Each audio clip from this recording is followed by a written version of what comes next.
my lovely people. James and John back here again. So last week we met up with Endeavour and toured the Sundial farm, but he also owns an orchid farm. Yeah. And that which is right behind us. So we're gonna go up there. We're gonna take a tour, and he's gonna show us around. So John, you wanna tell us where we're at today? We're back in Vista, California, and we're gonna go ahead and head up to SouthCoast Orchids, also owned by Endeavour.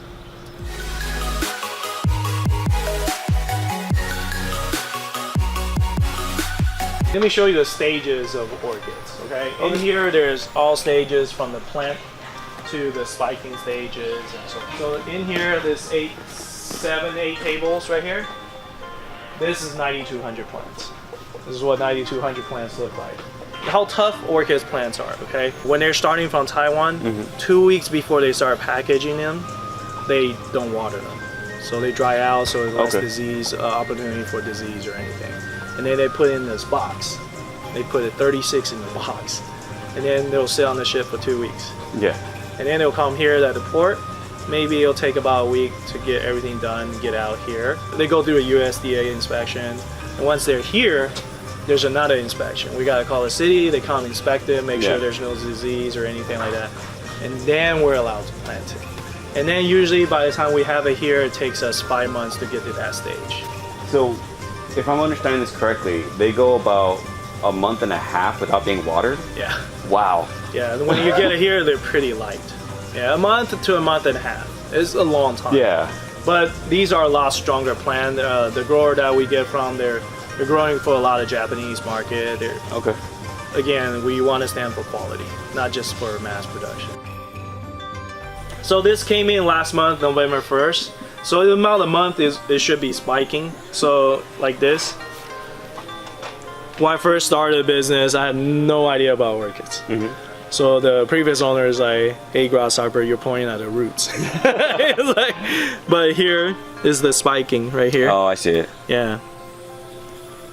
That's really the spike portion. Yeah.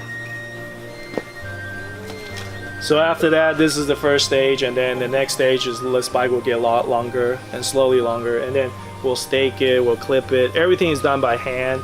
I mean, our grower manually water every one of them. So are these all gonna like have to be stuck around the same time? Yeah, they all come at the same time, so they all kind of grow the spike about the same rate. About like 900 something? 9,180 plants. And you just do that all at the same time? Yeah. These plants, again, like I said, it's really tough. Yeah. People kill them because they overwater. I tell people every 2 weeks, 1 shot glass of water. That's it. That's it? Yeah, don't overkill it. And a lot of time you buy like orchids, they have a pottery, right? Yeah. And they're not drainable. So people just water, and then they feel the top. And then if the top they think is dry, they start watering. But try to pull it out. I bet you there's a whole bunch of water underneath. That's how you're drowning the plant. So don't ever feel your plant's dryness from the top. Go from the bottom right here. This is where you can tell if it still is a good plant. If it's wet enough, right here. If the plants, orchids that you get are in barks, ours is in sphagnum moss.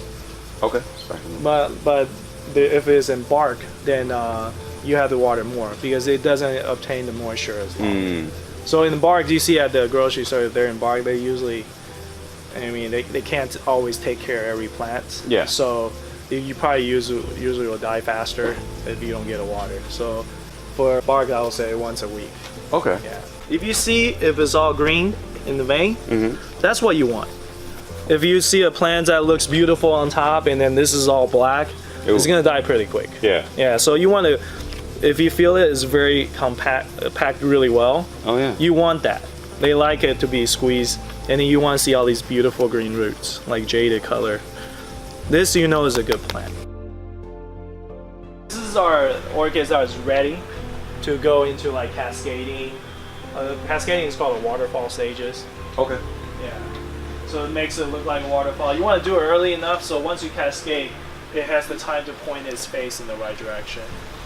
So you'll see all the plants pointing that direction because we know that's where the sun. So you see this, right? See, that's why they're slowly pointing at the right direction. It looks up. It looks really pretty. And so right now they probably just did this one, so it's still pointing down. but eventually it will move up. Oh, The okay. sun. Got So it. it looks got it. really uniform and really pretty. So like my idea is, you know, having people, you know, go get some orchids like this and just take it home and slowly let it bloom out. And then now this is called a double spike right here. Yeah. So like those orchids over there on our left, they're the spikes are kind of going not spikes, but spikes are going spikes. straight. Yes. And It's then going these toward ones are the going sun. like down. Like, do they eventually curve down, or can they just grow straight like that? They for the can, entire thing? yeah. Some people like a regular. That means it's a regular. We don't touch it. We kind of put a stake and just clip it. Oh, okay, okay. This thing we manually actually bend this. Oh, okay. It's a lot more work. Every one of us individually tied. Okay, yeah. Okay, I'm so I have looking 3 at that people here. Just see these. These are the ones that they just grab from there. It's like 1, 2, 3, 4, 5, 6, 7, 8, 9, 10, 11, 12, 13, 14.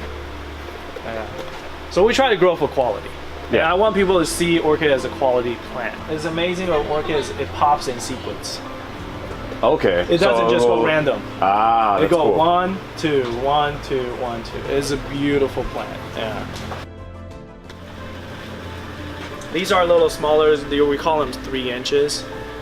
And then, yeah, yeah. That's beautiful. And then you've ever seen people take a picture or zoom in right there?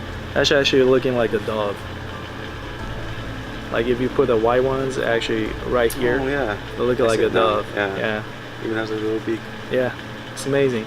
That big area, if you want to, you know, breed it, you actually pull the pollen out there and then go to other flower and mix it. Eventually, it will grow out like a pod, a seed pod. The seed pod contains like millions of seeds.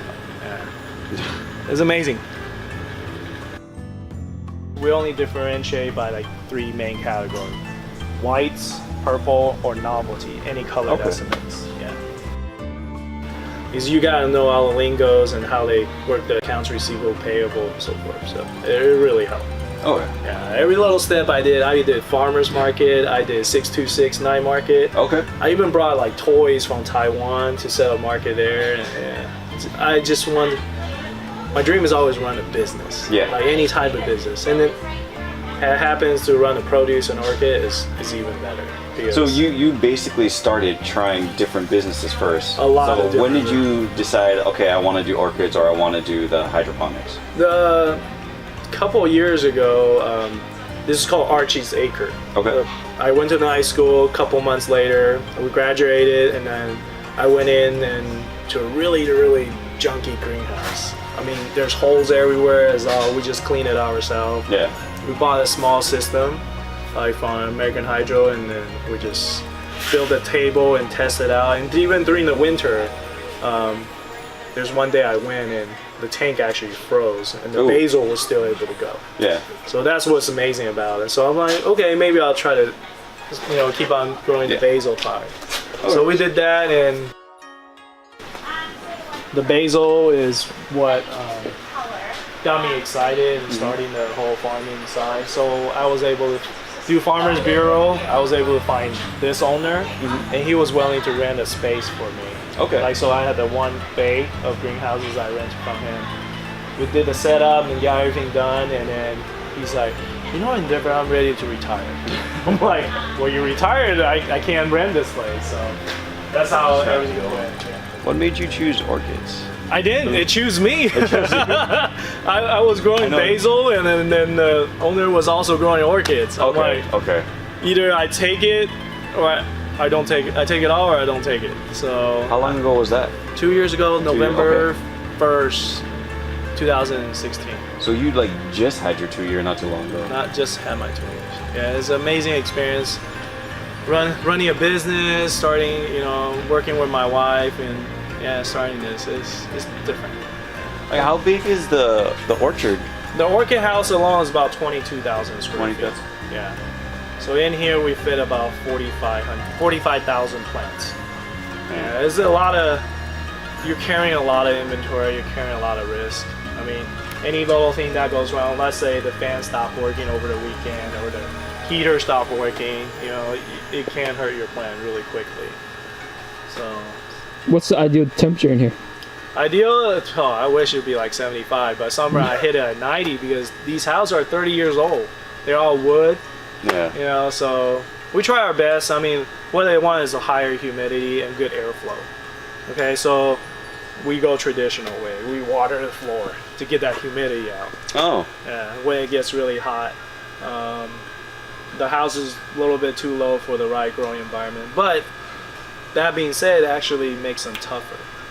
You know, you're not babying them, you're not taking care of them fully, you know, protected. So these actually go to hotels, go to like reception front desk and all the, actually last a lot longer because they've been toughened up in this kind of environment. Yeah. They be in the hood.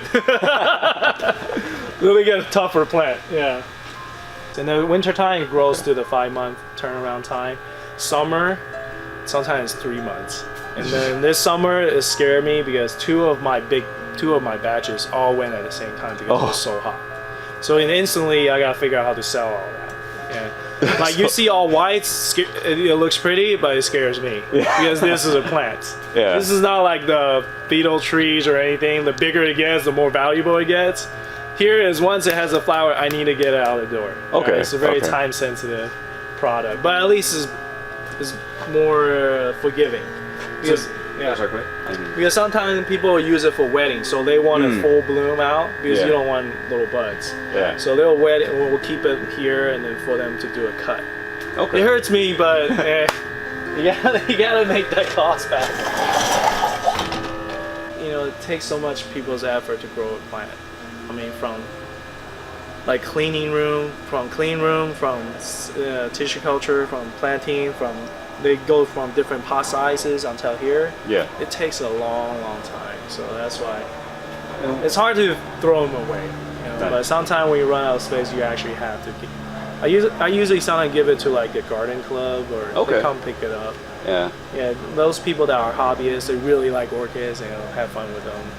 Yeah, So do you usually do like farmers markets or do you go to like storefronts? Like how do you? For orchids, the previous owner has built a really good route throughout San Diego, LA, Orange County. We go out to Pasadena too. Oh wow. So we have delivery Monday and Tuesdays up in that area, and this is wholesale. Like Okay. and then we cater to a specialized like florists or other larger amount users, and then we go in there and just deliver orchid. Okay. It's a lot of work. Yeah. Yeah, from I here caring for I'm it just and looking then at putting it all. on the delivery truck using orchids. You gotta figure out how to put it properly so you don't damage it by the time it gets there. And for us, any flower damage is considered a second product, and the value drop tremendously. Yeah. So the orchid, they want to see perfection. Yeah. Right, No so- bruises or anything. Yeah, and then people that buys orchid, they want to see that pure white. If there are any bruises, any little damage, they call that a second and just return it back to us. Yeah. And now we're figuring out how to ship it on the boxes to like florists across the United States. Okay. And then we did. So you are tests. trying to expand to. Oh yeah, we want to not just be in California. I want to get out of the market because there is a lot of different grower here and it's kind of saturated. I just want mine to be a different. You know, I want people to have that experience of feel like they're growing that orchids. Yeah. So that's why I want to try that. And we ship 20 orchid box to Pensacola, Florida, Oh, and no damage. nice. Overnight is expensive, but you know, certain florists that wants it and they want the quality. Yeah. We shipped it, all buds. A week later, they took a picture of their flowers on there. They've never seen it so good before because usually when you ship it, they lose a bud or Yeah. the kill a plant, but this was perfect. The way we package it, it takes time to package it, but It's always yeah. testing, always trying yeah, to it's figure out what testing, yeah. So that's the next thing we'll want to play with and see how that works. What are some tips that you would give for people when if they like come in, they purchase an orchid? Like, what are like your top tips to give them when trying to grow The that? big to pick a plant is making sure there's always green roots underneath, like this, and then make sure when we press on them, it's really packed properly. And then of course after you the spike stage, the flower is done, make sure you cut it from the first node right here. Just cut it off. A lot of people try to leave it on, and sometimes, yes, you do get side shoots from it. But you cut it off and you just let it rest for about 3 months. Let it rest. Don't try to spike the flower again. Okay. Let it rest 3 months. You can get orchid food from like Home Depot. It says, you know, give them fertilizer and almost twice a month. Just do it once a month. It's fine. And then just water once every 2 weeks. And then wait 3 months, and then when you're ready to spike, the spiking stage is 20-degree difference between day and night. Okay. So at night I will put it next to the window, crack the window, and then during the day I'll bring it back into like the dining room area. Orchids, the very biggest thing is make sure there's always indirect sunlight. What that really means is that we're not casting a shadow. So the plant is not casting a shadow anywhere. But as long as they have lights around, it will be fine. Yeah. And then you've seen orchids in bathrooms before. They still do fine. And for the bathroom, we usually let it flower a little bit more before we put it in. But they'll still last pretty well. Yeah. I want people to enjoy it. I don't want them to take it home and it's just another orchid and it dies quickly and they can't rebloom it. If you give them a really good strong plant, they should be able to rebloom it a lot. I hear a customer come in all the time, you know, it's like, hey, your flower is still blooming. It's 4 months. It still sits right there. Yeah. You know, what do you do to it? And I'm like, hey, you sing to them, you pray a lot. Trust me, we sing to our orchid. We make sure that they're a happy plant, and those things works. You know, you yell at them, they die quicker. Yeah, it's crazy growing plants. It's like, oh, you do have to treat them like, like a person. Yeah, I mean, they're living. Yeah, they're a living product. They know. If I would say that 2 years ago, it would be like, that didn't make no sense. It's amazing how long this has been lasting, you know? Yeah. Everybody just loves the orchids. Yeah, I've seen it. They're really pretty. Yeah. But they take time.